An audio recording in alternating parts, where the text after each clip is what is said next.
Entenda o que é anistia e se pode ser aplicada a réus em 8 de janeiro.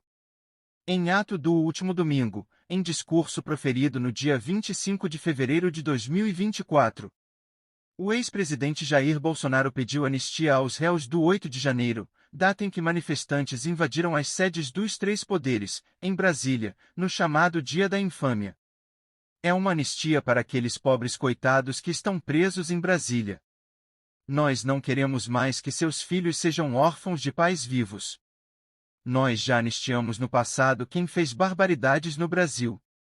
Agora pedimos aos 513 deputados e 81 senadores um projeto de anistia para que seja feita justiça de novo Brasil. O ex-presidente disse ainda que quem depredou o patrimônio deve pagar, mas que as penas fogem ao mínimo da razoabilidade. Diante do clamor, questiona-se: é possível anistia no caso dos golpistas em 8 de janeiro? Entenda como funciona esta ferramenta legal. Prevista no Código Penal, a anistia é o perdão dado a um ou mais indivíduos que respondem por crime na justiça. Neste caso, extingue-se a punibilidade. Ou seja, o Estado perde o direito de punir pelo ato praticado. O dispositivo é semelhante à graça e ao indulto. Todos são formas de extinção de punibilidade, conforme o artigo 107, inciso 2º, do Código Penal. Mas, enquanto a graça e o indulto são benefícios concedidos pelo Presidente da República, por meio de decreto, a anistia é uma atribuição do Congresso Nacional. Depende, portanto, da aprovação de projeto de lei nas duas casas legislativas. O criminalista Alberto Zacarias Toron explica que o PL pode ser proposto por qualquer parlamentar, tanto do Senado quanto da Câmara, e não está sujeito à sanção presidencial, é um ato do Congresso, podendo ser promulgado por seu presidente. Toron explica que a palavra anistia, etimologicamente, tem a ver com esquecimento. Sendo assim, o anistiado que eventualmente já tenha sido condenado volta a ser réu primário.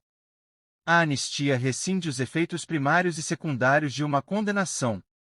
A anistia costuma ser empregada para perdoar crimes de natureza política, e não se enquadra em todo tipo de crime. Segundo a Constituição Federal, o dispositivo não pode ser aplicado em benefício de quem cometeu crimes hediondos, nem para crimes inafiançáveis, como tortura, tráfico ilícito de entorpecentes e terrorismo. Até o momento, o STF condenou ao menos 86 réus pelos atos antidemocráticos. A maioria dos criminosos foi sentenciada por associação criminosa armada, abolição violenta do Estado Democrático de Direito, tentativa de golpe de Estado, dano qualificado e deterioração de patrimônio tombado. Os crimes contra o Estado Democrático de Direito não recebem o veto da Constituição, e que só não podem ser anistiados aqueles crimes que a Constituição Federal tem expressamente excluídos. Sendo assim, a partir destes crimes, pode-se considerar que uma lei de anistia seria tecnicamente viável. No entanto, para ser aprovada, dependeria de forte apoio político. Vale observar que, como citado neste vídeo, a Constituição impede o perdão pelo crime de terrorismo. À época dos atos antidemocráticos, muito se questionou se poderiam ser tipificados como terrorismo. O ministro Alexandre de Moraes, ao decidir sobre a competência do STF para as audiências de custódia dos participantes dos atos antidemocráticos, apontou os possíveis crimes cometidos e citou os atos terroristas, previstos nos artigos 2º, 3º, 5º e 6º da Lei 13.260 de 2016. Em várias decisões, o ministro usou os termos ato terrorista e criminosos terroristas, como por exemplo ao determinar a prisão de Anderson Torres. Ele disse que a democracia brasileira não será abalada, muito menos destruída, por criminosos terroristas e que o QG do Exército estava infestado de terroristas. O ministro ainda ressaltou haver fortes indícios de que as condutas dos terroristas criminosos só puderam ocorrer mediante participação ou omissão dolosa das autoridades públicas. Proposta em tramitação. Atualmente, tramita no Senado o projeto de Lei 5.064 de 2023, proposto pelo senador Hamilton Mourão, que foi vice-presidente da República no governo Bolsonaro. Proposto em outubro de 2023, o texto pretende conceder anistia aos acusados e condenados pelos crimes definidos nos artigos 359 litros e 359 m. do Código Penal. Em razão das manifestações ocorridas em Brasília, na Praça dos Três Poderes, no dia 8 de janeiro de 2023. A matéria foi distribuída à Comissão de Defesa da Democracia, onde aguarda relatório do senador Humberto Costa.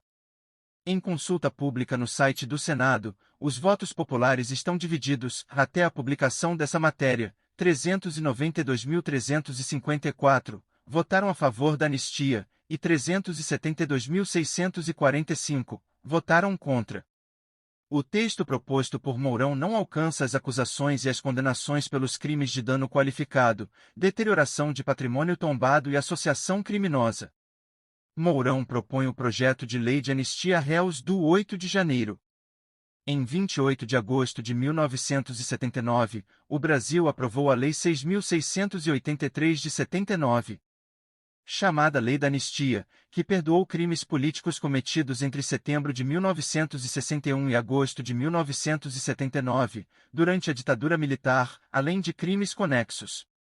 Milhares de pessoas foram beneficiadas, entre os quais, agentes da ditadura militar. O projeto que deu origem à Lei da Anistia foi redigido pela equipe do general Figueiredo. O Congresso Nacional o discutiu e aprovou em apenas 3 semanas. Por fim, o trabalho em ambientes com temperaturas extremas, como câmaras frigoríficas ou fornalhas, pode causar danos à saúde dos trabalhadores. João Figueiredo assina, em 28 de agosto de 1979, a Lei da Anistia. A lei foi importante para a redemocratização, visto que concedeu perdão aos perseguidos políticos que a ditadura militar chamava de subversivos. Foram anistiados tanto os que haviam pegado em armas contra o regime quanto os que simplesmente haviam feito críticas públicas aos militares. Graças à lei, exilados e banidos puderam voltar ao Brasil, clandestinos deixaram de se esconder da polícia, réus tiveram os processos nos tribunais militares anulados, presos foram libertados de presídios e delegacias. Por outro lado, foram perdoados também militares que cometeram abusos em nome do Estado desde o golpe de 196. Incluindo a tortura e a execução de adversários da ditadura. A lei lhes deu a segurança de que jamais seriam punidos, e mais do que isso, nunca sequer se sentariam no banco dos réus. Nesse ponto, a lei era propositalmente obscura. Sem citar os militares, dizia que seriam anistiados todos que tivessem cometido de crimes conexos. Isto é, crimes de qualquer natureza relacionados com crimes políticos ou praticados por motivação política. Os agentes da repressão, assim, estariam amparados sob o amplo guarda-chuva dos crimes conexos. Documentos de 1979, sob a guarda do Arquivo do Senado, em Brasília, mostram que, na avaliação dos perseguidos políticos, de organizações civis e religiosas e dos parlamentares do MDB, único partido de oposição, o projeto aprovado tinha outro problema grave. A lei negava o perdão aos terroristas que tivessem sido condenados de forma definitiva. Eles não poderiam sair da cadeia. Eram qualificados como terroristas os que, em ataque ao regime, haviam sido condenados por crimes como homicídio e sequestro. Contraditoriamente, aqueles que respondessem a processos iguais, mas ainda com possibilidade de apelar a tribunais superiores, ganhariam a anistia. Durante as discussões do projeto no Congresso, os parlamentares do MDB apresentaram inúmeras emendas para derrubar essa exclusão e garantir uma anistia ampla, geral e irrestrita, conforme o slogan que se popularizou na época. Figueiredo apresentou sua razão para não perdoar os terroristas condenados. Segundo o presidente, os crimes deles não eram estritamente políticos, mas sim contra a humanidade, repelido pela comunidade universal. Nos meses seguintes, a própria ditadura libertaria os presos que não haviam sido beneficiados pela lei da anistia. Enquanto uns ganharam o indulto do presidente Figueiredo, outros tiveram seus processos revisados pelos tribunais militares. Por fim, se você tem dúvidas sobre o assunto, deixe nos comentários, e também se inscreva em nosso canal, ative o sininho das notificações, e compartilhe este vídeo com o máximo de pessoas para ficar bem informado neste canal.